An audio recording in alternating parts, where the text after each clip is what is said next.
Dawn in New England does not begin with sunlight, but with sound.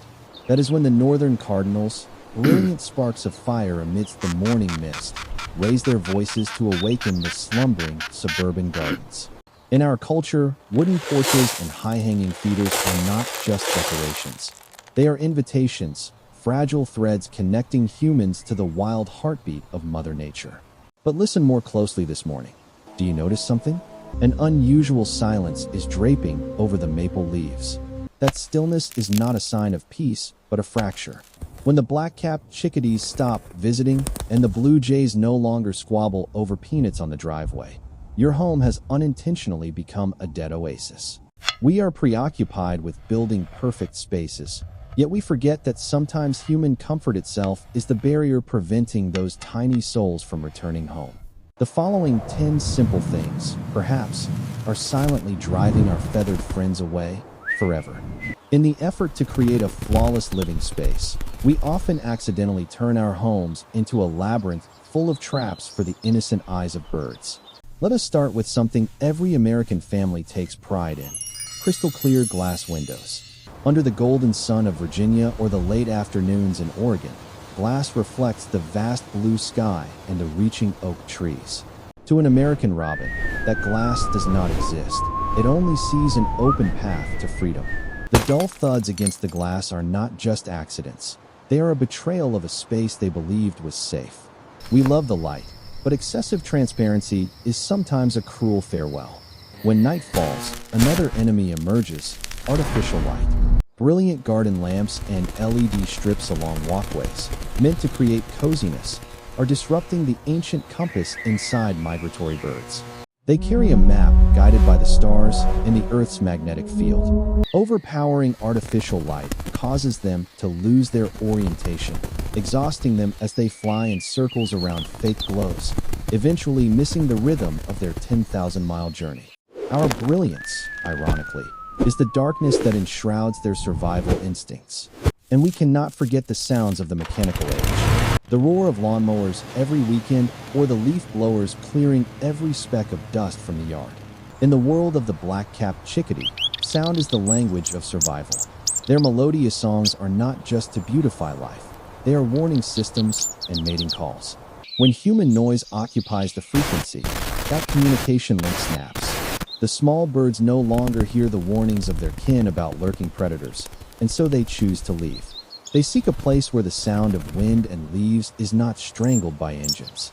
The clean silence we create with machinery is an invisible white zone where life cannot find its voice. In the heart of every American, placing a bird feeder by the window is a ritual of love, a way to show hospitality to guests from afar.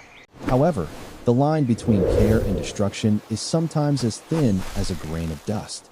A feeder that is not cleaned regularly quickly becomes a sweet cup of poison. House finches or sparrows often gather there in large numbers, and in the damp environment of drizzling rain, bacteria and mold flourish. We think we are granting life, but we are actually sowing the seeds of disease that make their wings weary. Looking deeper, consider what we put inside those feeders. Many people have a habit of using breadcrumbs or cheap grains filled with empty calories.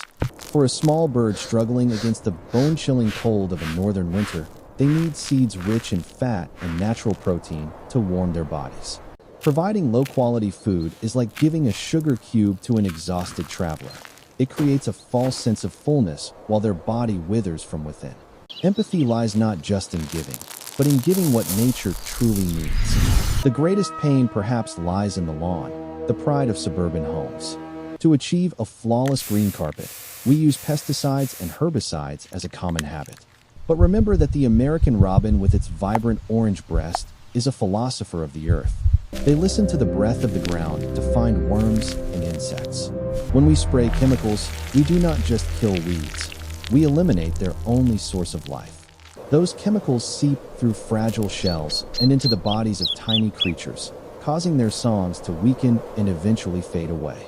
A garden that is visually perfect but biologically silent is a trade-off too expensive to bear. We have created a synthetic paradise but driven away the true angels of the earth. In the stillness of gardens, sometimes the threat does not come from machines or chemicals, but from the four-legged friends we cherish. House cats, even when well-fed and cared for, still carry the hunting instincts of mysterious stalkers. To a tiny hummingbird, the embodiment of fragility with a heartbeat fast as lightning, a shadow of a cat behind a bush is ultimate terror. We often view cats catching birds as a natural law, but in a man-made environment, it is an uneven massacre. A garden with the footprints of a predator will never be a peaceful sanctuary for small wings. The presence of this silent killer forces the most sensitive birds to choose to leave forever. Furthermore, the perfectionism of modern life unintentionally strips away the home of nature. We have a habit of cleaning up every dead leaf and picking up every fallen branch to keep the yard tidy. Yet, for the blue jay or ground-dwelling birds, that layer of fallen leaves is a treasure. It is a home for larvae and a warm blanket protecting the earth from the freezing cold. When we sweep away the clutter of nature, we also erase their food chain and shelter. A garden that is too orderly is a garden lacking compassion, where wildness is rejected by rigid human aesthetic rules. Finally, let us talk about sound, not from machines, but from cold decorations.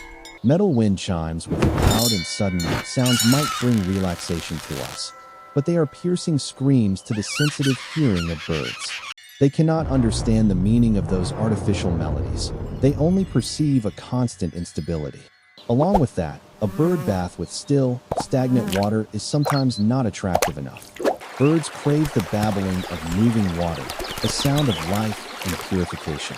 When we forget the sound of flowing water and replace it with mechanical noises or soulless decorations, we unintentionally slam the door on our little friends. As the final rays of the day stretch across the green lawns of America, we stand on our porches and ask, what must we do for the song to return? The answer, ironically, does not lie in building something grand, but in the humility to step back. To welcome the wings back, we must learn to do less. Less strict control over every blade of grass, less glamour from night lights, and less fear of an untidy garden. Empathy for birds is empathy for our own roots. When you decide to leave a corner of the garden full of dry leaves for a blue jay to forage, or stick a few patterns on a window pane to warn a chickadee of an obstacle, you are making a peace treaty with nature. That is when we realize that life does not need an architect, it needs a protector. A clean feeder, a trickling bowl of water, or simply a quiet darkness at night is the most sincere apology to the tiny souls we unintentionally drove away. Let your garden be a part of the forest, not a separation from it. When the song of the northern cardinal rings out joyfully at dawn, it is not just the return of a bird, but the rebirth of your soul. We do not own this land. We are merely the guardians of the melodies of the earth. Open your arms, return the inherent wildness to nature, and you will see the world around you once again filled with miracles flying on the wings of freedom.